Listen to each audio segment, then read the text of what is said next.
public schools in America are failing to prepare students for college. That was the point. I'm not going to try to refute that point. I'm sure we all can agree with that. But what I am going to do is I'm going to tell you that the speaker failed to adequately argue her point. Her arguments were graduates of public high schools fail to meet minimum standards, high school graduation standards are lax, and critical thinking is inadequately taught. And as a substrata of that, it says here that teachers are teaching towards standardized tests. First of all, graduates of high school are meeting minimum standards. The minimum standards for graduating high school are the classes you need and passing the California High School Exit Exam in California. You need 4 years English, 2 years math, those kind of things. If you are not taking those classes, you do not graduate. It's as simple as that. Using that logic, high schools are meeting the minimum graduation requirements. High schools, all their students are not going to college. High school's job is not to make people go to college. Their job is to have people graduate so they can go out and survive and get into the working world. As a bonus, we would like to see everyone go to college, but that is not the primary goal of high school. And the third point on that, college work should not be considered when deciding if high schools do their job. Now, because high schools are not designed to try to force you to go to college, you cannot look at people in remedial classes and then blame the high schools for that. The high school's job is not to send you to college. Your job is to work hard and get to college on your own. Now, high school standards are lax.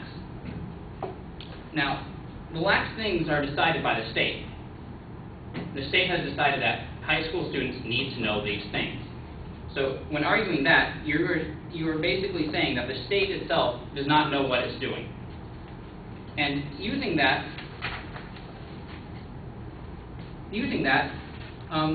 the speaker did many personal examples, such as a lot of people didn't know what a declarative sentence was. There are no statistics backing this. Is just a personal example. This evidence really cannot be used to support your claim. Now, the critical thinking is inadequately taught. There was the point that says teachers are teaching towards standardized tests. Well, that is the teacher's job, to make sure those students know this information. These standardized tests were designed to make sure students are learning the material they are supposed to learn. Now, these standardized tests are tests such as the California High School Exit Exam. Statewide, more than 91% of students in the class of 2007 passed both portions of the test as of February. As of February, a 2% increase over last year, in the year being 2006, according to the State Department of Education officials. This information does say that teachers are teaching towards standardized tests. I'm not arguing against that.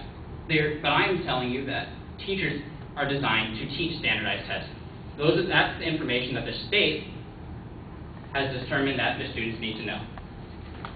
Now, looking at the speaker's evidence, there are many flaws in it.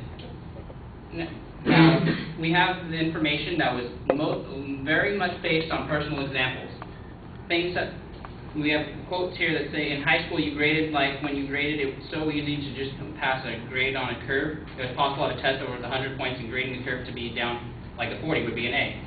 Well, in the argument we're trying to prepare students for college, to say grading on a curve does not prepare students for college is inadequate as well, because in college we don't throw curves out, we still use curves. Grading on a curve is very used, especially in the higher science classes, because the material covered in those classes is deemed very hard, and the average grades are such 38%. Also, for instance, in high school I took stats and got 106% at the end of class because the teacher gave extra credit. And so much more extra thing in your college, I took a stats class and I didn't get a C on and when I didn't work, I got a C on my midterm. Now, this information is another personal example, and therefore we cannot use that to back up your argument. These examples cannot be deemed helpful for your own argument, and therefore my refutation is that the speaker did not adequately present their argument in a way to make it plausible. Thank you.